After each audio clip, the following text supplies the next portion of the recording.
শেষ, বাংলাদেশ শেষ করে দিছে। বিএনপি কে পতন করতে হবে।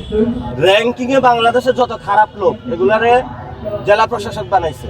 সালাউদ্দিন কাজ করে মির্জা ফখরুলের রাষ্ট্রপতি হয়ে যায়।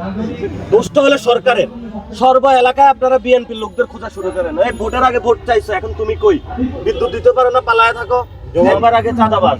এখন দেখছেন ঢাকা কলেজে কি হয়েছে, নিজেরাই মারামারি লেগে গেছে। কালকে এক মহিলা ফোন দিছে, তার 3টা ফ্ল্যাট দখল করছে মির্জা আব্বাসের ছোট ভাই খোকন মির্জা। আরেকটা আছে তার বাগিনা আদিত্য, ওই মতিঝিলে হলো বাসগুলা দখল দিয়ে চালায়। খুবই ন্যাস্ট তারা কাজকর্ম করতেছে। ঢাকা কলেজের সামনে তো ছাত্রদল যুবদল চাঁদাবাজি করতেছে।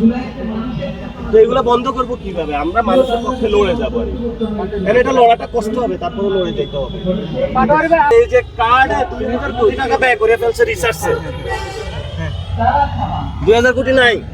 এবং আমরা খোঁজ পাচ্ছি বিভিন্ন জায়গায় যারা কার্ডে মানে বিএনপি নেতা কর্মীদেরকে কার্ডে টাকা দিবে, এটার যে কাজ নিয়েছে একটা যুবক 40 থেকে 45 হাজার টাকা পাচ্ছে।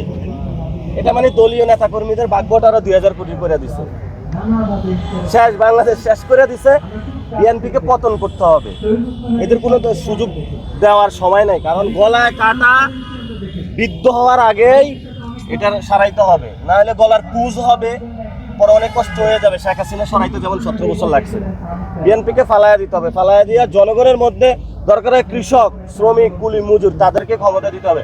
তারা গণ অভ্যুত্থান করছে, বিএনপি গণ অভ্যুত্থানে ছিল না, তারেক রহমানের ছিল না। মুক্তিযুদ্ধের সময় শেখ মুজিবুর ছিল না, এই গণ অভ্যুত্থানে তারেক রহমান ছিল না। ছিল না তো। এখন আইসা ওরা মাস্টার মাইন্ড দাবি করতেছে।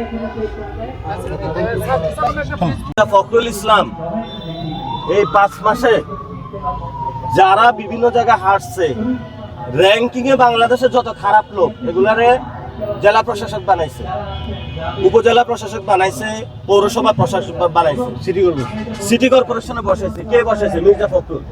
তা আমি বলছি উনি ভালো লোক হইতে পারে না। ভালো লোক হয়ে এই লোকগুলোর কিভাবে বসায়? উনি বলে ওনার নাকি ঘুষ দাবি করে। কোনো পরিবর্তন হয় নাই। এটা বিএনপির মহাসচিবের স্টেটমেন্ট। তবে উনি অনেক লাকি পারসন। সালাউদ্দিন কাজ করে মির্জা ফখরুলের রাষ্ট্রপতি হয়ে যায়। দুনিয়াটা খুব অদ্ভুত জায়গা, যে কাজ করে ও পায় না, যে কাজ করে না ও পায় যায়। উনি খুব লাকি পারসন, তবে উনি ভদ্রলোক। তবে উনি যে কাজগুলো করে গেছে 5 মাসে, এটা নামটা খারাপ করে দিয়েছে। এটা যৌক্তিক সমালোচনা, ওনারা আবার যাতে আমাদেরকে বেয়াদব না বলে। কারণ আমি হইতে পারে, আমার এমপি সাহেব একটু লজ্জা পাচ্ছে। এমপি সাহেব তো লোডশেডিং একটা জায়গা হয় না, সেটা হলো মন্ত্রীপাড়ায়। আর একটা হলো ন্যাম ববে না। আপনাদের এখানে লোডশেডিং হয় না? ওইখানে হয় না। কারণ জানে এমপিদের এখানে যদি বিদ্যুৎ অফ রাখে বা মন্ত্রীপাড়ায়, তাহলে হলো দেশে বাজে অবস্থা হবে।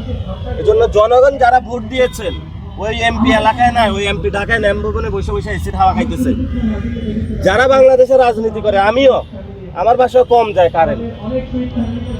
যারা বাংলাদেশের রাজনীতি করে, এরা যে এলাকায় থাকে ওই এলাকার রাজনীতি কারেন্ট কম যায়, বোঝানোর চেষ্টা করে না কারেন্ট আছে। এরা মানুষের অবস্থা। আমি বলবো যে যারা রাজনীতি করেন, যেই দলের হোক না কেন, ইনক্লুডিং এনসিপি, আমরা বলবো আপনারা জনগণের কাছে যান। এমপিদের বলবো জনগণের কাছে যান।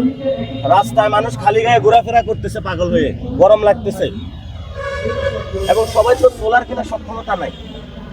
পুরো বাংলাদেশ একটা বেহাল দশা, এবং অনেক বিদ্যুৎ কেন্দ্র তাদের নিরাপত্তা নাই। মানুষ তো বিরক্ত হয়ে এগুলোতে অ্যাটাক করতে পারে। এগুলো সংরক্ষণের ব্যবস্থা করতে হবে। আমরা জনগণকে বলবো কোনো বিদ্যুৎ কেন্দ্র আপনারা অ্যাটাক করবেন না। এটা আপনার ট্যাক্সের টাকার সম্পত্তি। দুষ্ট হলে সরকারের সর্ব এলাকায় আপনারা বিএনপির লোকদের খোঁজা শুরু করেন। এই ভোটের আগে ভোট চাইছো, এখন তুমি কই? বিদ্যুৎ দিতে পারো না, পালায় থাকো। জবাবদিহিতার আওতায় তাদেরকে নিয়ে আসতে হবে। এমপিদেরকে জবাবদিহিতার আওতায়, মন্ত্রীদেরকে জবাবদিহিতার আওতায় নিয়ে আসতে হবে। বড় বড় কথা বলছেন, সব করে দিবেন, এখন তো বিদ্যুৎ নাই। এখন সবাই পোলাপান স্লোগান দিচ্ছে খাম্বা আছে, বিদ্যুৎ নেই। কিন্তু এই স্লোগানগুলো ঠিক না। তারেক রহমানের কাছে প্রশ্ন করবেন, জবাবদিহিতা সুন্দরভাবে। কারণ আমারে বেয়াদব বলছে, পরে পরে বাংলাদেশকে বেয়াদব বলা শুরু করবে। সরকারি যে রেট, এটা হলো 1350 টাকা। মানুষ যখন সার কিনতে যায়, সেখানে গিয়ে হলে 1800 টাকা কিনতে হয়, মাঝখানে 450 টাকা সিন্ডিকেট নিয়ে যায়। এবং সারের যে কার্ড দিছে, কৃষি কার্ড, এটা দিয়েও মানুষ সার পায় না। বলতে এই সিন্ডিকেটের কারা? এই সিন্ডিকেটে আমি বলছি এটা হলো বাইয়ের অফিস, গুলশান অফিস।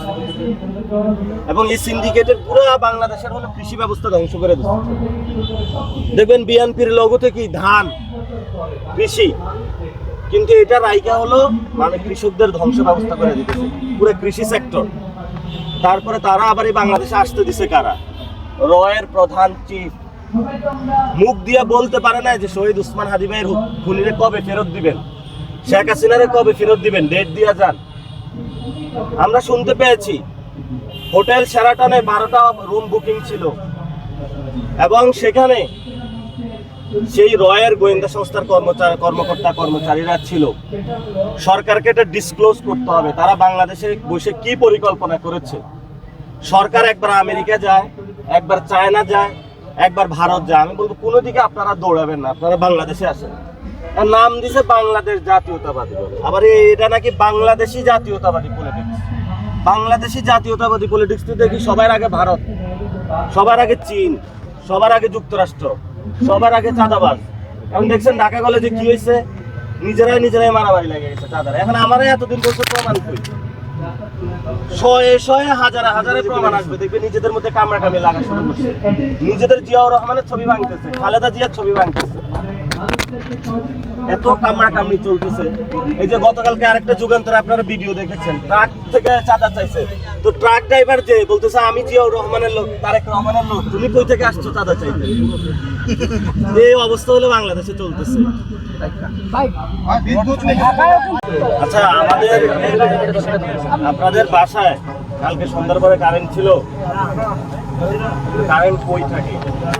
বিভিন্ন গ্রামের মানুষ খুব অসহায়, কোথাও কারেন্ট নাই এবং গ্যাস সংকট। আজকে আমার বাসায় হলো আমি নাস্তা করে বের হতে পারি না, গ্যাস নাই। আপনি পারছেন? তো বাংলাদেশের সব জায়গায় খুব বিশ্রী অবস্থা আছে এবং এই অবস্থা সংকট থেকে সরকার সত্য কথা বলার, সেটাও সরকার মিথ্যা মানুষের সাথে আচরণ করছে। আমরা দেখতেছি এই যে ইদানিং আবিষ্কার করলাম বালু, দেখেন বালুর চক্র কিভাবে কাজ করে। বালু গিয়ে তুলে তারা সেই বালু হলো বিক্রি করে, এখানে টাকা পায়। তারপরে ওই সংসদে আইসা বলে যে আমার এলাকায় নদী ভেঙে গেছে, বালুটা কিন্তু উনিই তুলছে। তো সেখানে হলো সংসদের জনগণের হলো সিম্পেথি আদায় করে, তো সংসদে বিল পাস করা যে আমাদের এলাকা নদী ভাঙ্গন হয়েছে, ওইখানে হলো ব্লক ফালাইতে হবে আর সেখানে হলো ঘর নির্মাণ করতে হবে, ওইখানেও টেন্ডারবাজিতে টাকা। তারপর ওইখানে যারা নদী ভাঙ্গনের মানুষগুলা হলো ঢাকায় চলে আসে, ওদেরকে হলো কম টাকা রাজনৈতিকভাবে খাটায়, ওইখানেও টাকা। এবং বিভিন্ন ফুটপাতে তাদেরকে বসিয়ে আবারই তাদের থেকে চাঁদাবাজি করে টাকা। পুরো চক্র, এই চক্র হলো গুলশান অফিস কাজ করতেছে। এবং নট অনলি গুলশান অফিস, এটা যারা চক্রটা কাজ করে এদের কোনো রাজনৈতিক দল নাই, এরা বাংলাদেশের শত্রু যারা নদীর উপরে। এখন সরকার বলতেছে খাল খনন, নদী রক্ষা পাইতেছে না, সরকার খাল খনন করে কি করবে? এগুলো আমাদের কাছে আসতেছে। এই যে দুর্বৃত্তায়নের অর্থনৈতিক চক্র, রাজনীতি, এমপিরা এগুলা করে, সব এমপি না, এই যে ভালো এমপি আছে, এইটা থেকে বাংলাদেশকে বের হইতে হবে। মন্ত্রীরা যে মিথ্যা কথা বলে এগুলো থেকে বের হইতে পারে। কিন্তু নতুন একজন স্বরাষ্ট্রমন্ত্রী হলেন অ্যানি ভাই, উনি কয়েকদিন আগে নির্বাচনের সময় সবক দিছে যে চাঁদাবাজি কিভাবে, কত প্রকার কিভাবে করা যায়। ওনারা দিছে স্বরাষ্ট্রমন্ত্রী, কি কোন দিকে যাবে আল্লাহ জানে দেশ। এবং এলজিআরডি মন্ত্রীতে বসাইছে হলো কাকে? সালাউদ্দিন ভাই। উনি তো ব্যর্থ, উনি নিজেই ব্যর্থ, আইন শৃঙ্খলা করতে পারে না, এখন লোকাল গভর্নমেন্টটা ধ্বংস করে দিবে। ওইখানে দেখবে আসালমের যারা সবাই ভাই বন্ধু তাদেরকে নিয়োগ দিবে বিভিন্ন জায়গায়। এই সরকার কিন্তু ব্যর্থতার দিকে যাচ্ছে, সরকার অলরেডি ব্যর্থ। আর অনেকেই বলে অল্টারনেটিভ কারা? জামাত এনসিপি কি পারবে? আমি মনে করি বাংলাদেশে জামাত এনসিপির বাইরে অনেক ক্যাপাসিটি যাদের আছে তারা আছে। আমি মনে করি একজন রিক্সাওয়ালা ভালো এই সালাউদ্দিন এনি চৌধুরীর থেকে, যে সৎ থেকে বাংলাদেশকে চালাইবে। মন্ত্রী পরিষদে যারা আছে আপনারা দেখেছেন যে চিটাগাংয়ে ডিসি হওয়ার জন্য 70 কোটি টাকা চাইছে। একটা ডিসি হওয়ার জন্য 47 কত কোটি টাকা তুলবে? পুরো সব জায়গায় এই অবস্থা আছে। এখন আপনারা কিভাবে চলাফেরা করেন, আপনাদেরও নিরাপত্তা আছে কিনা, এটা কিন্তু বাংলাদেশে নাই। এই অবস্থায় আমরা আছি, কি বলবো, কিছু বলার নেই। ভাই সারের দাম নিয়ে যে